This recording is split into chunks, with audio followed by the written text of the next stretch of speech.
Bonsoir à tous, j'espère que vous allez bien et aujourd'hui on va parler du WWE Monday Night Raw du 1er juin 2020. Et je suis en compagnie de l'Ange Bleu et de Kevin Payne. Bonsoir à vous deux. Bonsoir. Vous êtes synchro ce soir, vous êtes chaud. on va parler du coup du premier segment qui est annoncé pour la soirée. Un segment plutôt, dramatique. Car c'est annoncé, c'est la cérémonie de retraite de Rey Mysterio. On ne sait pas ce qui va se passer pour cette cérémonie, mais selon les rumeurs qui sont dites, apparemment Rey Mysterio ne va pas réellement prendre sa retraite lundi soir, c'est-à-dire demain soir. Apparemment, c'est une cérémonie organisée par Seth Rollins pour remercier Rey Mysterio. Et apparemment, dans cette cérémonie, vu que Seth Rollins cherche actuellement un ou une dernière personne pour son clan de disciples, apparemment les plans c'est soit Ruby Riott qui rejoint son clan pour faire une espèce de society à l'ancienne avec CM Punk, de Straight Edge Society, voilà j'ai cherché le nom. Non, c'est comme la Straight Edge Society, mais façon disciple avec Rollins en tant que leader, soit Rollins avec Austin Theory, Angel Garza et Angel Garza. Ouais, c'est ça. Non, c'est pas ça. Angel Garza, Buddy Murphy, pardon. C'est Buddy Murphy, Austin Theory, Buddy Murphy et Dominic Mysterio. Parce qu'apparemment, il y a d'autres rumeurs qui disent que Dominic va trahir son père et rejoindre Seth Rollins demain soir. Donc voilà, beaucoup de rumeurs. Beaucoup de rumeurs. Après, moi, je Il y a pense aussi eu la que... rumeur de Ouais. Dominic Dijakovic Oui, Dominic Dijakovic qui fait ses débuts dans le roster. Ouais. qui va bientôt apparemment faire ses débuts à Raw. Ouais. Probablement, Il y a des rumeurs qui disent qu'il va peut-être être le dernier disciple de Seth Rollins. probablement. En tout cas, ça ferait une grosse armée, hein, parce que Dominic Dijakovic, il faut le déplacer, ce bonhomme. Hein. Quand même, ouais. Moi, je pense que selon toutes les rumeurs, pour moi, les signes du retour de CM Punk, pour moi, sont en train de se faire. Et moi, je vois bien Ruby Riott. Pour relancer Ruby Riott, je vois bien Rollins aller chercher Ruby, ou alors, je sais pas, que Ruby affronte Liv Morgan à Monday Night Raw demain soir, que Liv Morgan arrive à battre Ruby Riott une nouvelle fois. Ruby Riott qui va être meurtri au milieu du ring et Rollins va venir la repêcher et comme ça il va nous faire une Straight Edge Society à l'ancienne mais façon disciple, ce qui va encore teaser cette alimentation nerveuse entre CM Punk et Rollins. Et moi je pense que c'est ça pour moi, Ruby Riott. Qu'est-ce que t'en penses, Kevin? Ce serait intéressant, Ruby Riott, en tant que membre du Monday Night Messiah. Mm, Voilà, après, il faudrait bien construire la storyline. mm. Buddy Murphy et Austin Theory ont été ramenés dans l'équipe un peu de la même manière, c'est-à-dire qu'ils avaient perdu un match très important, un match de rivalité. Mm. Donc là, pour Ruby Riott, ce serait un match contre Liv Morgan qu'elle perdrait. Ouais. Elle serait carrément dépitée, elle serait Meurtri, dépité, triste. sur le côté, tu vois, sur le côté du ring en train de pleurer. Et là, t'as Seth Rollins qui arrive, Qui lui tend la main, qui la repêche, qui lui dit avant qui lui dit avant t'étais chef de Riot Squad, aujourd'hui tu es toute seule, rejoins-nous et t'auras à nouveau un clan, un truc comme ça, tu vois. Ça. Mm. Non, franchement, donc du coup t'es d'accord que Ruby Riott, ça serait pas mal pour elle, pour la relancer. C'est ça. Ça pourrait très clairement la relancer. En plus, aux côtés de Rollins, qui est l'un des meilleurs, voire le meilleur actuellement à Raw, c'est pas mal, c'est pas mal. Ouais. C'est Ok, pas mal. l'ange bleu, ton avis, toi? Du coup, est-ce que tu penses que c'est plus Dominik Dijakovic? Est-ce que tu penses que c'est Ruby Riott ou est-ce que tu penses que Dominic Mysterio pourra rejoindre notre ami Rollins et ses disciples? Je pense que Dominique Mysterio pourrait trahir son père. Argumente. Parce que pour moi, s'il trahit pas son père, c'est que il y a aucune logique derrière la storyline que tenter de blesser son père. Non, c'est Et je même pas pense ça, que c'est même pas ça. C'est moi, en fait, pense moi, ce que je pense que le truc, ils veulent faire ça, en fait, pour teaser. On sait très bien pourquoi du comment Rey Mysterio dans ce cas-là, parce que encore une fois, je l'ai répété aux deux derniers previews et reviews de Raw. Mais en gros, Rey Mysterio a signé un contrat lors de son retour au Royal Rumble de 18 mois. Et ces 18 mois sont en train de se terminer. Donc c'est un challenge en fait pour Rey Mysterio. Soit il re-signe et il continue sa rivalité, soit ils se servent de cette storyline pour réellement mettre fin à sa carrière. Donc moi je pense que ce qui est de mieux, ce qui était prévu normalement, c'est que Dominique fasse avec Rey Mysterio en équipe, le dernier match de Mysterio aurait dû se faire dans un tag team match avec son fils pour son dernier match à la WWE. C'était ce qu'il lui avait promis lorsque Dominique l'a empêché euh, l'année dernière ou au début de cette année, je sais plus. Euh, Dominique l'a empêché de prendre sa retraite. effectivement, C'est ce qu'il lui avait promis. ce qui était prêt. C'est ça. Après, tout peut changer. On connaît Vince McMahon. On sait qu'il peut tout changer à n'importe quel moment. Ouais. Après, on verra. Est-ce que tu as besoin de dire un truc l'ange bleu ou on passe au prochain segment? Franchement, je trouve pas l'idée très très bien de faire une cérémonie comme ça, parce que pour moi, je pense pas que Mysterio va s'en aller comme ça. Puis il a besoin de catcher encore quelques années, je pense. Et peut-être qu'il va faire son retour tout simplement aussi, on ne sait pas, mais ça pourrait être le cas. Il pourrait très bien revenir sans prendre à Seth Rollins et lui infliger la même chose à l'œil.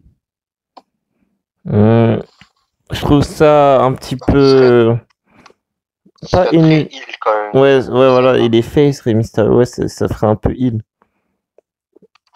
Moi, je pense que Rey Mysterio, il va juste revenir. Il va revenir tout seul pour parler à Rollins. Ensuite, moi, je vous dis un pronostic parfait. Et là, je le dis réellement, c'est un pronostic parfait. Pour moi, Rollins va arriver avec ses disciples. Après avoir recruté Ruby Riott. Ensuite, ils vont arriver dans le ring. Rollins, il va avoir le masque de Rey Mysterio dans les mains. Il va commencer à parler. Ensuite, il va commencer à donner des arguments un peu, on va dire, difficiles à entendre, en parlant de son fils, etc., et de sa famille. Et ensuite, Rey Mysterio va faire son retour avec une cicatrice au niveau de l'œil qui va être visible, même s'il a son masque. Et ensuite, Rey Mysterio, il va pas réfléchir, il va mettre une grande droite à Rollins. Ça va partir en couille. T'as Buddy Murphy et Austin Theory qui vont stopper Rey Mysterio, qui vont tabasser Rollins, il va le faire pareil. Après, t'as Dominique qui va arriver. Pas Dijakovic, hein, je parle de Dominique Mysterio. Attention.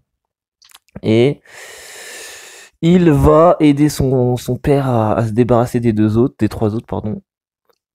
Et ensuite, moi, je pense que on pourra probablement avoir un match entre Buddy Murphy et Austin Theory contre Rey Mysterio et son fils. Ah ouais. Ah, pourquoi pas. Pourquoi je dis ça? Parce que Rollins a déjà un match dans la soirée. D'ailleurs, on va en parler maintenant. Et oui, ça a annoncé pour cette soirée, vous le savez. Rollins a un petit peu menacé Black lorsque Humberto Carrillo la semaine dernière s'est fait attraper par Buddy Murphy et Austin Theory à deux doigts de se prendre l'escalier comme Rey Mysterio. Sauf que Rollins a menacé justement Aleister Black de lâcher la chaise plusieurs fois. Sinon, il faisait la même chose à Humberto Carrillo. Aleister Black a écouté Rollins sous la soumission psychologique de Rollins. Et ça a été annoncé demain soir à Monday Night Raw. Il y aura Aleister Black contre Seth Rollins. Rollins Black. Excusez-moi, donc j'ai bugué. Rollins et Aleister Black contre eux-mêmes. Donc ils vont s'affronter dans un 1 contre 1. Et c'est dit en soif de vengeance au nom de Rey Mysterio, Aleister Black affrontera Rollins. Donc Rollins va venger Rey Mysterio. Un match très attendu. Moi, je pense que victoire de Aleister Black, histoire de continuer à le monter un petit peu. En plus, c'est Rollins qui va battre, donc c'est pas n'importe qui. Et ouais, ça va commencer à être intéressant pour Aleister Black. Parce que je pense qu'en battant Rollins, je pense que là, si après ça, il n'a pas une opportunité à un titre, je trouverais ça un peu con. Parce que c'est Rollins quand même qui le bat. C'est pas n'importe qui. Donc, ouais. Aleister Black vainqueur du match. Kevin, qu'est-ce que t'en penses? Pour moi, ce sera Aleister Black vainqueur par disqualification. Pour moi, il n'y a aucun doute. Buddy Murphy et Austin Theory vont intervenir pour venir attaquer Aleister Black. Il y aura Humberto Carrillo qui va venir essayer de le sauver. Ok. Et voilà, ils vont virer les trois, clairement. Ils vont réussir à virer les trois à deux, ou peut-être qu'il y aura un troisième qui va venir, mais franchement, je sais pas qui ça pourrait être. Peut-être que ça pourrait partir en six-man tag team, hein, on sait jamais. Ouais, pourquoi pas. Je pense que le match, ils vont le garder pour Backlash. En fait, moi, je pense que ça va commencer en Aleister Black Rollins. Qu'Aleister Black, il va battre Rollins par disqualification, comme tu dis. Et je pense que Rollins, il va tellement mal le prendre qu'il va demander à Austin Theory et à Buddy Murphy d'attaquer. Au final, les trois, ils vont attaquer Aleister Black. Et moi, je pense que Rey Mysterio et Humberto Carrillo vont venir aider les deux. Enfin, il va venir aider Aleister Black à affronter les trois. Ce qui va se transformer rapidement dans un six-man tag team match. Et en ce qui concerne ce match-là, je pense que l'équipe d'Humberto Carrillo, Aleister Black et Rey Mysterio ont gagné le match. Donc 2 défaites dans la même soirée pour Rollins. Voilà, très clairement, c'est ce que je pense. Je pense pas qu'il va perdre 2 fois Rollins. Il va peut-être perdre contre Aleister Black, mais le match à 6, je le vois gagner. Ouais. Après, t'as le droit de dire ça, hein, j'ai rien dit. Du coup, tu vois Aleister Black battre Rollins dans son match 1 contre 1 et gagner dans le six-man tag team match. Oui, je vois Rollins gagner le six-man. Ok, ben on passe au prochain segment avec le match qui est annoncé. Encore un match championne contre championne, car à Monday Night Raw, nous aurons The Empress of Tomorrow, Asuka, the Raw Women Champion, qui va faire face à la 12-time Women Champion, the NXT 2-time Champion, Charlotte Flair. Dans un match classique, dans un match 1 contre 1. Les deux s'étaient déjà affrontés pour la première fois à WrestleMania. Et au dernier résultat, Charlotte Flair avait battu la série d'invincibilité d'Asuka en la battant et en récupérant du coup cette streak. C'est un petit peu la revanche. C'est un peu un petit WrestleMania Revenge entre les deux. Donc du coup, en ce qui concerne le match, j'aime beaucoup l'idée. Après, évidemment, comme vous, j'en ai un peu marre qu'ils mettent Charlotte partout. Charlotte à SmackDown, Charlotte à NXT, maintenant Charlotte à Raw. Je sais qu'elle est de base à Raw, je le sais ce que vous allez dire, mais je sais pas, ils la mettent partout. Je dis pas que c'est pas parce c'est une très bonne catcheuse, elle est excellente dans le ring. C'est pas le problème, il y a plein de nanas qui mériteraient d'être à sa place. Je trouve ça dommage. Après, après, en ce qui concerne le match en lui-même, je pense que c'est Asuka qui va gagner. Pour moi, il y a deux façons. Soit Asuka va battre Charlotte Flair par clean, va la battre avec son Asuka Lock pour se venger de WrestleMania. Soit une certaine Nia Jax va se faire un grand plaisir d'intervenir. Et moi, je pense que la deuxième solution, enfin la deuxième proposition est logique et je pense que c'est ce qui va se passer car vous le savez, à Backlash, dans la nuit du 14 au 15 juin, ça sera Nia Jax, The Irresistible Force, qui a défié Asuka à Backlash pour le Raw Women's Championship. Donc je pense que par toute logique, c'est ce qui va se passer. Nia Jax va venir gêner Asuka. N'est-ce pas, Kevin? Alors oui, soit Nia Jax interviendrait dans ce match et causerait une disqualification, donc pas de changement de suite. Ou soit je pense que Asuka gagnerait clean, mais pas par le Asuka Lock, plutôt par un roll-up, histoire de protéger Charlotte, qui avait d'ailleurs perdu par un roll-up aussi avec Bayley. C'est vrai. Donc voilà. Donc voilà, les deux options sont probables. On verra ce qui va se passer. L'Angelo, tu confirmes, on a tout dit? Franchement, ce match, il m'exaspère un peu. Déjà, Asuka a une adversité et pas Bayley, et je trouve ça un petit peu insupportable. Et Bayley n'a pas de match, et je trouve ça un peu bête. Et pour ce qui est du résultat de ce match, je pense qu'Asuka va gagner de manière avec un roll-up, comme a dit Kevin, pour pas décrédibiliser Charlotte Flair, justement, qui a un match in your house dans 6 jours face à Io Shirai et Rhea Ripley. D'ailleurs, on n'en a pas parlé, mais elle pourrait très bien intervenir dans ce match. Qui sait? On n'en a pas. Peut-être, quand on y pense, c'est possible. Ça pourrait arriver. Rhea Ripley a déjà fait quelques apparitions à Raw. Et Io Shirai n'est jamais apparu à Raw, je crois. Ou peut-être une fois. Non, jamais. Jamais. Pour les Survivor Series. Ouais, je pense que s'ils doivent venir, à mon avis, ils viendront à la fin.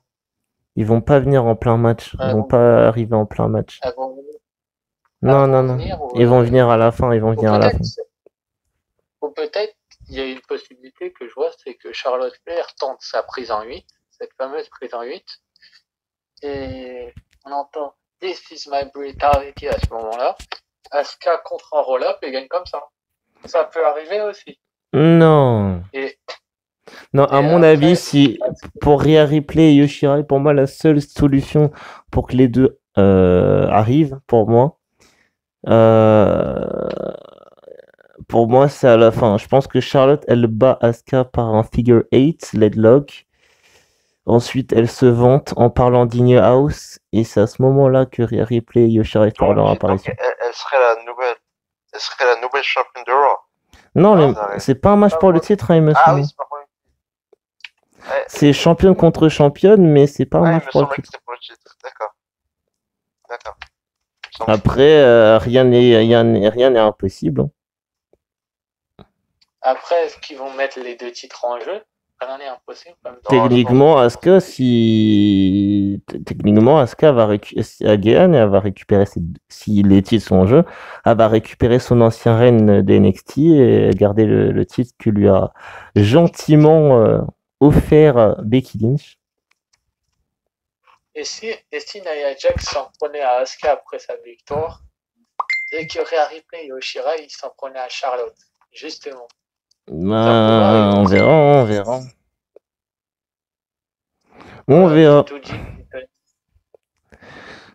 Ensuite, nous aurons le dernier segment qui est annoncé officiellement, vous le savez, la semaine dernière. Je dirais, vous savez quoi, on va retourner quelques semaines avant. Vous savez, on avait eu le pay-per-view Money in the Bank.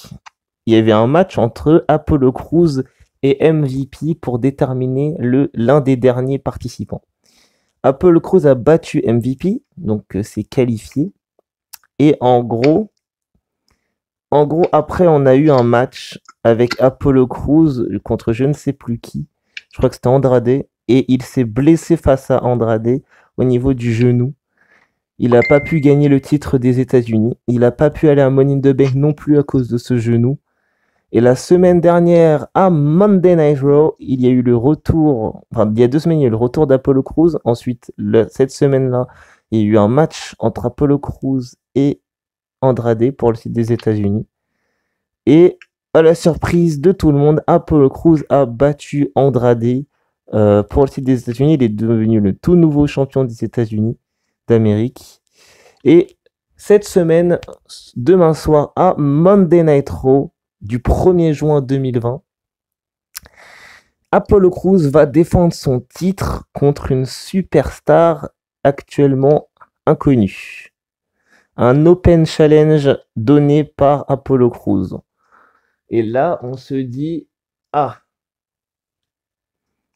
avec toutes les rumeurs actuelles qui ont, avec Dominik Dijakovic qui risque de faire ses débuts, avec Dominic Mysterio qui risque de faire ses débuts, avec Matt Riddle qui fait ses débuts à SmackDown, tout ça, on n'a pas beaucoup d'indications concernant ce match. Mais moi, je pense, pour moi, il y a 3 hypothèses. Première hypothèse, Angel Garza. Moi, je vois Angel Garza, première hypothèse de affronter notre ami Apollo, faire tout pour blesser son genou et récupérer le titre pour faire chier Apollo Crews. 2, Andrade qui revient pour sa revanche. 3, les débuts de Dominik Dijakovic. Voilà. Kevin? Je pense que oui, des pronostics sont assez bons. Tu penses que Angel Garza, Andrade ou plutôt Dominik Dijakovic? Plus de Garza. Tu penses plus Garza? Ouais. Ok. Garza, je pense qu'Andrade va lui laisser sa chance. Ok. Et l'ange bleu?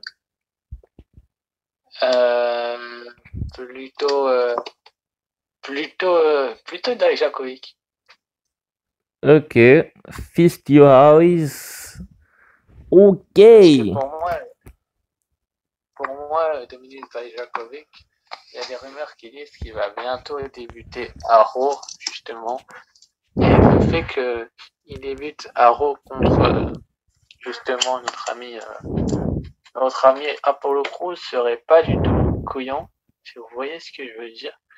Et puis ça serait super pour lui, parce que si tu le fais débuter dans un match de championnat, bon, il va peut-être le gagner, il va peut-être gagner le titre, mais je pense pas. Apollo Crews vient de le récupérer des mains d'Andrade. Et si tu veux nous faire un match à Backlash revanche entre les deux, pourquoi pas. Et sinon, franchement, c'est super mythique ce match. Et Apollo Crews va conserver le titre quoi qu'il arrive, à mon avis, sauf si c'est Dijakovic. Faut voir. Du coup, n'oubliez pas les amis, on est à 1 semaine précisément de Backlash. On est à 6 jours. 2 semaines. Ouais, 1 semaine et demie. J'ai dit 1 semaine, mais... 7 jours de NXT. Non, 6 jours. 6 jours de In Your House. Et 2 7 jours. On est à 7 jours. Ouais. 7 jours. Et 2 semaines, ouais. 2 semaines de NXT, oh là là, de Backlash. On va y arriver, les amis, on va y arriver. De Backlash. On va y arriver. Donc NXT Cover le 7 juin prochain, donc cette semaine. Et la semaine d'après, ça sera Backlash dans la nuit du 14 au 15 juin. on replace les choses comme il faut. Voilà, donc dites-moi par commentaire ce que vous pensez pour Monday Night Raw, vos idées, vos pronostics, etc. Likez, commentez, partagez, abonnez-vous, activez la cloche. Et avant que on se quitte, les amis, petite info, j'en ai parlé vaguement sur Facebook et sur cette émission. Mais dans très peu de temps, les amis, nous aurons ce fameux pay-per-view tout à fait créé par nos propres mains, c'est-à-dire ce fameux Cold Blood, le sang-froid.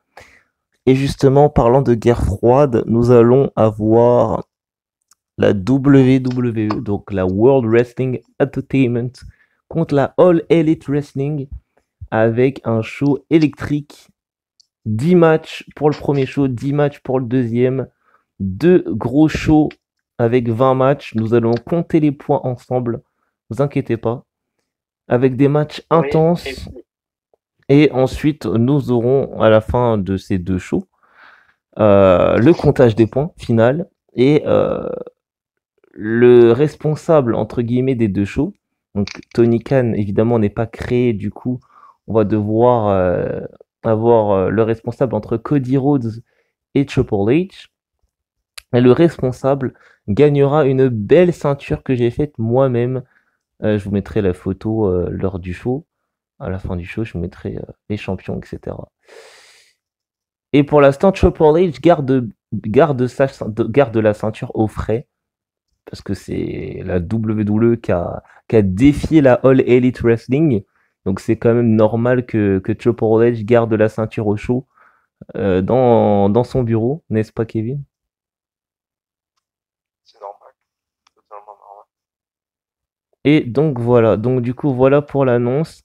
Je vous annoncerai la veille du show, je vous annoncerai les matchs avec Kevin et l'Ange Bleu. Un dernier mot, et Kevin? puis aussi, Arthur voulait ajouter un truc, je crois, avant. Oui, mais toi tu veux rajouter un truc? et puis, Kevin, vas-y, hein, si tu veux. Non, franchement, j'ai rien ajouté. On a tout dit sur le show. Ouais. Et voilà, prochain pay-per-view, comme tu as dit, bientôt. Cold Blood, ouais. Voilà. Et je crois qu'il y a NXT TakeOver Blackpool 2 avant Cold Blood. Et puis aussi sur ma chaîne, nous avons disponible depuis aujourd'hui, donc c'est tout frais. Ce pay-per-view Doomsday qui a été fait entre la WWE et la Impact Wrestling, et les scores sont comptés par moi-même et par les gérants de la Impact également et de la WWE, c'est-à-dire Triple H et Jeff Jarrett. Westing, on verra. Mais voilà. Et pour le deuxième show, il va falloir attendre un petit peu pour la deuxième partie, avant le show avec la NJPW qui va s'enchaîner très rapidement derrière. Ok, donc voilà, je vous invite à aller sur la chaîne de Monsieur l'Ange Bleu. Donc je mettrai un petit lien dans la description. Je vous invite également à aller sur la chaîne de notre collègue, la demoiselle Lizzie. Sa chaîne qui est Action Catch. Je vous invite également à aller, je vous mettrai des petits liens. Ça fait plaisir de faire de la pub. Et nous, on se retrouve même heure, même chaîne, même endroit pour le prochain show, donc qui est une review de Raw. Cold Blood et Blackpool 2 d'NXT UK. Voilà, ça nous fait plaisir de faire ces 2 shows avec vous, les amis. Prochain épisode, le 16e épisode, avec le retour de Toni Storm. Oui, elle fait son grand retour de blessure. On va voir rapidement qu'est-ce qui va se passer avec Mademoiselle Toni Storm. Et nous, on se quitte. Merci à vous tous et on se retrouve très prochainement.